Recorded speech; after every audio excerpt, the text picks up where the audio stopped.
Hello friends, स्वागत है आपका हमारे YouTube channel study with Praveen Kumar में।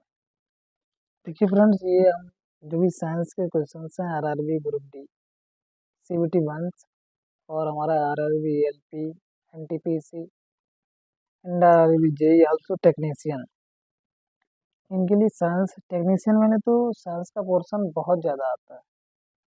उसमें से 100 में से 40 से लेकर 45-50 क्वेश्चन हमारे साइंस के रहते हैं। तो फ्रेंड्स, हम आपको यहाँ पे कुछ एक्सपेक्टेड क्वेश्चंस लेकर के चल रहे हैं। तो देखिए यहाँ पे, जो अगर आपको अच्छा लगा हो तो आप इनको एक बार पूरा वीडियो जरूर देखें। हम आशा करते हैं। देखिए, हमने ऑलरेडी इस पे लिखा हुआ है आरआरबी, लिखा हुआ है आरआरबी सीबीटी वन। क्या लिखा है? RRB CBT one. जितने भी देखिए सीबीटी टू की बारे तो देखो, ऐसा सब पैटर्न चेंज होता है तो सिलेबस बदल जाता है। जेई का हुआ तो उसमें वो पूछते हैं, सिलेबस वगैरह पूछते हैं। तो सीबीटी वन लगभग, चाहे हमारा आरपीएफ का हुआ, चाहे एनटीपीसी का हुआ, चाहे आरआरबी टेक्नीशियन का हुआ, चाहे ग्रुप डी का हुआ, चाहे एलपी का हुआ, किसी का भी हुआ, हमारा सेम रहता है।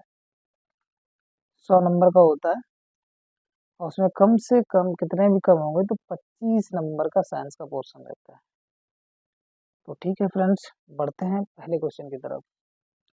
पहला क्वेश्चन फ्रेंड्स दे रखा है हमारा, बेल किसकी इकाई है? ठीक है, ये दे रखा है कि बेल किसकी इकाई है। तो देखिए फ्रेंड्स, बेल तो किसी की नहीं होता। देखिए डेसिबल, आपने नाम सुना होगा डेसिबल। नहीं चल रहा है इधर, देखिए डेसिबल आपने देखा होगा। ये होता है हमारा डेसिबल। क्या होता है हमारा डेसिबल? तो डेसिबल जो होती है वो हमारी वो ध्वनि की तीव्रता नापने के लिए होती है। किसके लिए होती है? हमारी ध्वनि की तीव्रता नापने के लिए वो डेसिबल होती है। हमारी बेल क्या होती है? किसी की भी इकाई नहीं होती। किसकी होती है? किसी की भी। तो ऑप्शन नंबर क्या हो जाएगा हमारा? ऑप्शन नंबर डी सही हो जाएगा। क्या हो जाएगा हमारा? ऑप्शन नंबर डी सही हो जाएगा। तो यहाँ पे ऑप्शन नंबर हमारा डी सही हो गया। अगला देखिए, ये कह रहे हैं एनीमोमीटर क्या नापता है? तो एनीमोमीटर फ्रेंड्स हमारा पवन का वेग और दबाव। तो देखिए यहाँ पे प्रवणता दे रखा है, गति और बल दे रखा है। ऑप्शन नंबर हमारा बी सही हो गया, पवन का वेग। ठीक है, दूसरा क्वेश्चन। अब देखिए क्वेश्चन नंबर 3 में ये दे रखा है, दृढ़ता गुणांक का मात्रक बताओ। देखिए हमारा फ्रेंड्स, चाहे तो दाब हुआ, चाहे दृढ़ता गुणांक हुआ। दाब, देखिए दाब, ठीक है, ये हमारा दृढ़ता गुणांक हुआ, दाब हुआ, ये दृढ़ता गुणांक हुआ, और जितने भी यंग मॉडुलस हुआ है, यंग मापांक हुआ, इनके सभी के मान इनके सभी के मान क्या होते हैं? हमारे बराबर होते हैं। कैसे होते हैं? हमारे बराबर होते हैं। और इनका जो सूत्र हमारा न्यूमेरिकल वैल्यू वो फॉर्मूला वगैरह होता है वो बराबर होता है। तो कौन सा होता है? न्यूटन पर मीटर स्क्वायर इसका यूनिट हो जाएगी, यानी न्यूटन पर मीटर स्क्वायर। ठीक है, यानी बल बटे, यानी कि क्षेत्रीय जो यूनिट निकल के आती है सभी की सेम आती है, वो क्या हमारी न्यूटन पर मीटर स्क्वायर। समझ में आ गया? अगला देखिए, इन्होंने ये कहा कि अपवर्तनांक म्यू दे रखा है और हवा में प्रकाश की चाल सी दे रखी है। माध्यम में प्रकाश की चाल अगर बी है तो निम्नलिखित में से कौन सा संबंध सही है? क्या बोला है? निम्नलिखित में से कौन सा संबंध सही है? तो देखिए हमारा पहला ये तो गलत हो गया, ये तो हो ही नहीं सकता, यानी 1 mu equal to C upon B. दूसरा, बी इक्वल टू दे रखा है हमारा म्यू अपॉन सी। तो देखिए यहाँ पे इसमें कौन सा ऑप्शन हो जाएगा हमारा? Mu equal to C upon B. कौन सा ऑप्शन हो जाएगा हमारा? Mu equal to C upon B. Mu equal to C upon B. ठीक है, अगला देखिए यहाँ पे, वैसे भी जब हम चाल का फार्मूला किसी माध्यम में निकालते हैं तो वो प्रकाश की चाल बटे अपवर्तनांक होता है। क्या होता है हमारा? अपवर्तनांक, चाहे म्यू मान लो या मान लो, कोई फर्क नहीं। ठीक है, ये करें किसी विद्युत पथ में उत्पन्न विद्युत ऊष्मा उसके समानुपात, किसके समानुपाती होती है? तो देखिए उत्पन्न विद्युत ऊष्मा H बराबर होता है हमारा आई स्क्वायर आर टी। क्या होता है हमारा? H बराबर होता है आई स्क्वायर आर टी। तो देखिए यहाँ पे धारा की ज्ञात तो कितनी हो जाएगी? 2। तो यहाँ पे 1 दे रखा है तो ये ऑप्शन होगा नहीं, यहाँ पे 2 दे रखा है तो यही हमारा ऑप्शन हो जाएगा, ऑप्शन नंबर बी। ठीक है, ऑप्शन नंबर बी। अगला देखिए, ये कह रहे हैं किसी माध्यम के निरपेक्ष अपवर्तनांक का मान हमेशा होता है, कितना होता है हमारा? 1 से अधिक। कितना होता है हमारा? 1 से अधिक। बढ़ते हैं अगले क्वेश्चन, पेज अगला।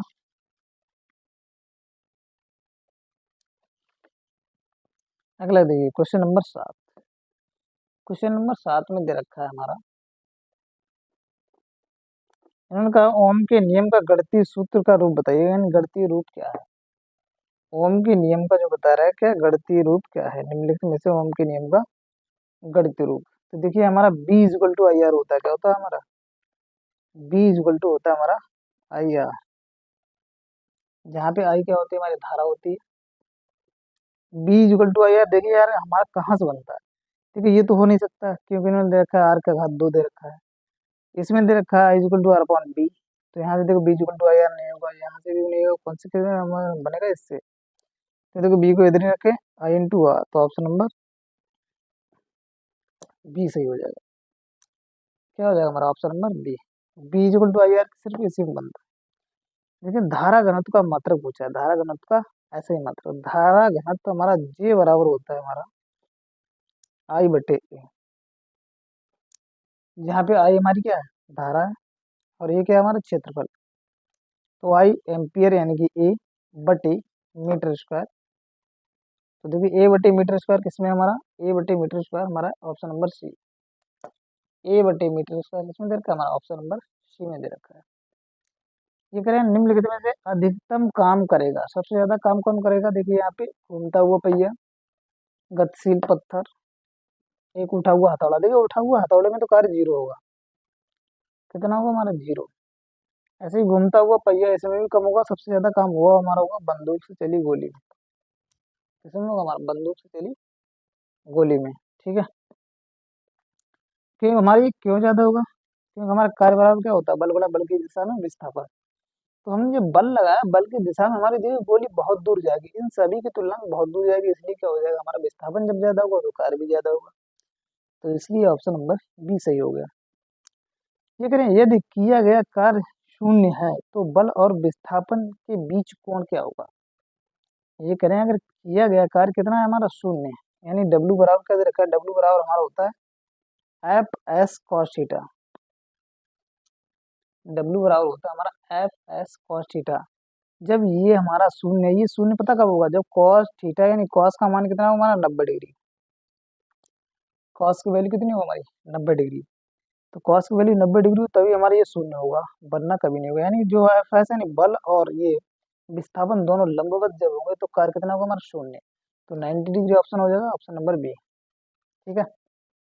अगला देखिए ये कह रहे हैं कार्य होगा यदि क्या हो तो, बल दे रखा है, ऊर्जा दे रखा है, और ये घर्षण दे रखा है, और ये शक्ति दे रखा है। देखिए कार्य करने की क्षमता को क्या कहते हैं, ऊर्जा कहते हैं, क्या कहते हैं कार्य करने की क्षमता क्या कहते हैं ऊर्जा।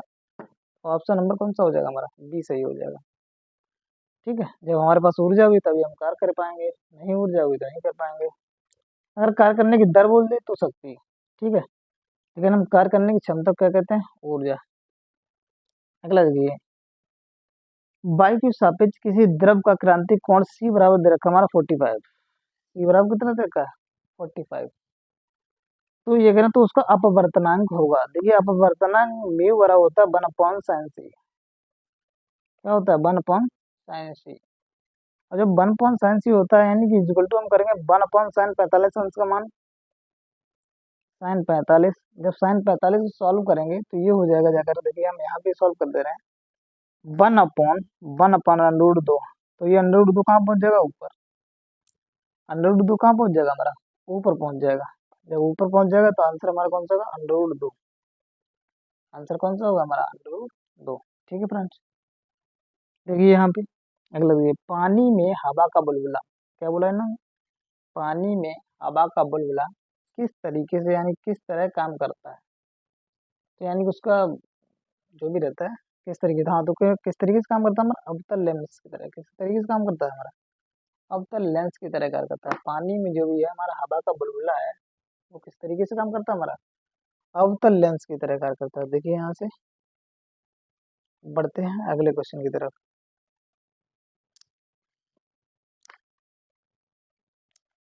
क्वेश्चन दे रखा है हमारा 14वां, क्वेश्चन क्या दे रखा है हमारा 14वां क्वेश्चन दे रखा है। देखिए यहाँ पे क्वेश्चन नंबर 14,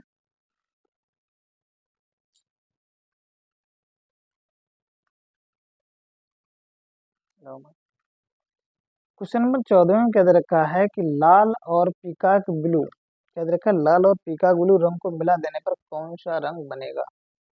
तो देखिए एक ट्रायंगल होता है हमारा, कलर ट्रायंगल, क्या होता है हमारा, कलर ट्रायंगल। इसमें ऊपर हमारा रहता है ब्लू, अब कैसा भी आप बना लो, ब्लू होता है, ये ग्रीन होता है, ये रेड होता है, ब्लू ग्रीन रेड, सियान, येलो और मजेंटा। यहाँ पे होता है हमारा मजेंटा। अब बीच में होता है हमारा व्हाइट कलर, बीच में क्या होता है हमारा व्हाइट कलर। इन्होंने ये कहा है पीकॉक ब्लू, सियान को ही हम क्या बोलते हैं, पीकॉक ब्लू।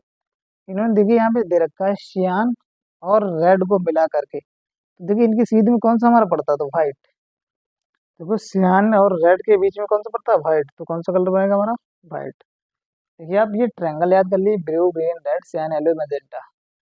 बस इसी ट्रायंगल से आप कोई सा भी रंग से रिलेटेड अगर क्वेश्चन आ जाए तो हम वो तुरंत ही कर देंगे। देखिए हमारे प्राथमिक रंग कौन से होते हैं, ब्लू ग्रीन रेड। सेकेंडरी कौन से होते हैं, सियान येलो मैजेंटा। ठीक है। अब देखिए यहाँ पे जहाँ पे सब कलर हो तो वो ब्लैक होता है, जहाँ पे कोई कलर ना हो तो वो व्हाइट होता है। या हम तीनों कलरों को यहाँ मिला देंगे तो कितना बन जाएगा हमारा, व्हाइट बन जाएगा। ठीक है। अगले देखिए इन्होंने ये कहा निम्नलिखित में से कौन से रंग की दर्शनीयता सबसे अधिक होती है। दर्शनीयता का मतलब होता है विजिबिलिटी, मतलब कौन सा रंग बहुत दूर से दिखाई दे जाएगा। तो देखिए यहाँ पे लाल दे रखा है, पीला दे रखा है। देखिए इसका जो मेन आंसर फ्रेंड्स होगा वो क्या होगा, पीला। अब बहुत से लोगों के मन में ये ख्याल आ रहा होगा आखिर आपने पीला ही क्यों लगाया, लाल क्यों नहीं लगाया, जबकि लाल की वेवलेंथ क्या होती है, हमारी सबसे ज्यादा होती है। लाल की वेवलेंथ तो फ्रेंड्स ज्यादा होती है, लेकिन उसकी विजिबिलिटी जो होती है वो पीले रंग से कम होती है। तो आपने फ्रेंड्स देखा होगा जो भी हमारी स्कूल की बसें होती हैं वो पीले कलर की बनाई जाती हैं, हमारी पीले कलर की इसीलिए बनाई जाती हैं जिससे कि उसकी विजिबिलिटी सबसे ज़्यादा होती है। ठीक है, समझ में आ गया ना। आज से जो भी हमारी स्कूल बस हुई, ऑटो रिक्शा वाली जो प्लेट होती है, नंबर प्लेट, उसको हम, या ऑटो की जो ऊपर की छतरी बनाई जाती है जो ट्रांसपोर्टेशन का काम करते हैं, तो वो येलो कलर की इसीलिए बनाई जाती है क्योंकि उसकी विजिबिलिटी ज़्यादा होती है, हमें दूर से दिखाई जाती है। ये हमारी कैसी है, टैक्सी, टैक्सी गाड़ी है। ठीक है। देखिए यहाँ पे और कोई खास रीजन इसका नहीं होता है। इन्होंने देखिए अगला क्वेश्चन दे रखा है, पादप अतिरिक्त जल से कैसे छुटकारा पा सकते हैं। कैसे पा सकते हैं, तो केवल केवल देखिए मल त्याग कर रखा है। देखिए पादप हमारे कभी मल त्याग नहीं करते हैं, मल त्याग कौन करता है, जंतु करते हैं। तो हमारा कौन सा हो जाएगा, हमारा बाष्पोत्सर्जन। ठीक है। जितने भी ये सारे सारे क्या हमारे बाष्पोत्सर्जन, इसका आंसर हो जाएगा बाष्पोत्सर्जन। पौधों में कौन सा भाग निषेचन के बाद फल के रूप में विकसित होता है। देखिए यहाँ पे जो ओवेरियम होता है अगर इस तरीके से हमारा होता है, अगर के यहाँ पे पोलन ग्रेन वगैरह यहाँ से जैसे हमारा आता है, यहाँ पे निषेचन की क्रिया इसमें होती है अगर, ठीक है, इसको बोलते हैं अंडा से। इसको क्या बोलते हैं हम, अंडा से। तो ऑप्शन नंबर क्या हो जाएगा, ऑप्शन नंबर डी सही हो जाएगा। क्या हो जाएगा हमारा, ऑप्शन नंबर डी सही हो जाएगा। अगला देखिए इन्होंने ये कहा कौन सा कोशिकांग प्रकाश संश्लेषण के दौरान प्रकाश ऊर्जा का उपयोग करता है। गोल्जी का दे रखा है, माइटोकॉन्ड्रिया दे रखा है, राइबोसोम दे रखा है, हरित लवक यानी क्लोरोप्लास्ट। तो यही हो जाएगा हमारा क्लोरोप्लास्ट। क्या हो जाएगा हमारा, क्लोरोप्लास्ट। अगला दे रखा है रासायनिक अभिक्रिया A2AgBr इक्वल टू दे रखा है 2Ag प्लस, क्वेश्चन मार्क दे रखा है, यहाँ पे इसको पूरा कीजिए। जब भी देखिए AgBr को हम किसमें, यहाँ पे ये होना चाहिए सूर्य का प्रकाश या धूप, सूर्य का प्रकाश। जब भी हम सूर्य के प्रकाश में AgBr को रखेंगे तो ये क्या हो जाएगा, तुरंत ही अपने भागों में टूट जाएगा, अपने घटकों में टूट जाएगा। तो 2Ag और Br2 बन जाएगा। क्या बन जाएगा हमारा, Br2। तो Br2 किसमें देगी, ब्रोमीन गैस बन जाएगी हमारी। तो ये हो जाएगा ऑप्शन नंबर बी सही हो जाएगा, ऑप्शन नंबर बी सही हो जाएगा। अगले क्वेश्चन की तरफ रुख करते हैं। देखिए यहाँ पे अगला क्वेश्चन देखिए फ्रेंड्स, इन्होंने ये दे रखा है हीमोग्लोबिन पाया जाता है, निम्नलिखित में हीमोग्लोबिन किसमें पाया जाता है। तो ऑप्शन दे रखा है आरबीसी, डब्ल्यूबीसी, प्लेटलेट्स एंड अस्थि मज्जा। तो देखिए हीमोग्लोबिन कहाँ पाया जाता है हमारा, आरबीसी में। किसमें पाया जाता है हमारा, आरबीसी में। देखिए यहाँ पे आरबीसी, डब्ल्यूबीसी और प्लेटलेट्स, ये सारे सारे हमारे तीनों ही किसके भाग है, हमारे ब्लड के हैं। किसके हैं, ब्लड के। आरबीसी, डब्ल्यूबीसी और ये प्लेटलेट्स। अस्थि मज्जा ये क्या होती है, हमारी हड्डियों के अंदर यानी बोन मैरो पाया जाता है। बोन मेरो में जो निर्माण होता है वो आरबीसी का निर्माण होता है। आरबीसी डब्ल्यूबीसी का निर्माण कहाँ होता है? हमारा बोन मेरो में। ये दे रखा है कौन सा मानव रक्त का घटक नहीं है? देखिए यहाँ पे एक प्लाज्मा दे रखा है, आरबीसी दे रखा है, प्लेटलेट्स दे रखा है। तो ब्लड के जो हमारे कंपोनेंट होते हैं, प्लाज्मा भी होता है, आरबीसी भी होता है, और ये प्लेटलेट्स भी होता है। और हाँ, ये हो गया जाकर के। ये डीएनए नहीं होता, तो ऑप्शन नंबर हमारा कौन सा हो जाएगा? बी। ये कौन सा नहीं होता? डीएनए नहीं होता है। डीएनए में हमारा क्या होता है? क्रोमोसोम होता है, ठीक है। तो ये डीएनए से ही हम डिसाइड करते हैं जाकर, जो भी है अंदर जाके गुणसूत्र वगैरह उसी में पाया जाता है। अगला देखिए, अगला क्वेश्चन इन्होंने कहा पेस मेकर का संबंध किससे है? तो पेस मेकर जो हमारी एक ग्रंथि होती है, वो हृदय से रिलेटेड होती है। किससे होती है? हमारी हृदय से रिलेटेड। अगला क्वेश्चन मैंने ये बोला है कि नेफ्थलीन की गोलियां किससे तैयार की जाती हैं? नेफ्थलीन नेफ्थलीन की गोलियां किससे तैयार की जाती हैं? ऑप्शन दे रखा है कोल तार, कोयला गैस, और कोक दे रखा है, पेट्रोलियम दे रखा है। तो देखिए यहाँ पे मेन जो आंसर, सही करेक्ट आंसर है वो हमारा कोल तार। कौन सा आंसर हमारा? कोल तार, ठीक है। देखिए कोल तार क्या होता है? ये हमारा ये जो भी पेट्रोलियम वाला नहीं होता, उसी से हमारी ये प्रक्रिया तैयार की जाती है, उससे क्या हमारी नेफ्थलीन की गोलियां बनाई जाती हैं। अगला क्वेश्चन इन्होंने क्या है, सर्वाधिक विद्युत ऋणात्मक तत्व कौन सा है? तो देखिए फ्रेंड्स, वैसे तो हमारा सर्वाधिक जो विद्युत ऋणात्मक तत्व है वो एफ है। एफ का मतलब फ्लोरीन। क्या हमारा? फ्लोरीन। लेकिन जब फ्लोरीन ऑप्शन में हुई ना, तो हमारा देखिए विद्युत ऋणात्मकता का जो क्रम है वो हमारा क्या, बाएं से दाएं की तरफ जाने पर क्या होता है? हमारा बढ़ता है। कैसा होता है हमारा? बाएं से दाएं जाने पर कैसा होता है? हमारा बढ़ता है। तो ये जो हमारा पूरा ये दे रखा है, ये हमारा तीसरा आवर्त दे रखा है। आवर्त सारणी में क्या दे रखा है? हमारा तीसरा आवर्त। अब तीसरे आवर्त में देखिए हमारा मैग्नीशियम हुआ। मैग्नीशियम के बाद देखिए क्रम से अगर देखा जाए तो हमारा एल्यूमिनियम पड़ेगा, उसके बाद सल्फर पड़ेगा, सबसे बाद में पड़ेगा क्लोरीन। तो ऑप्शन नंबर हमारा यही हो जाएगा, क्योंकि हमारा ये हैलोजन में आता है।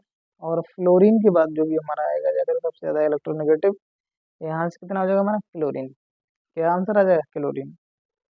अगला देखिए इन्होंने ये कहा है, अगला क्वेश्चन क्वेश्चन लास्ट क्वेश्चन, यानी 25 क्वेश्चन की हमने सीरीज बनाई थी। तो हम आशा करते हैं ये क्वेश्चन सीरीज आपके लिए काफी ज्यादा हेल्पफुल होगी।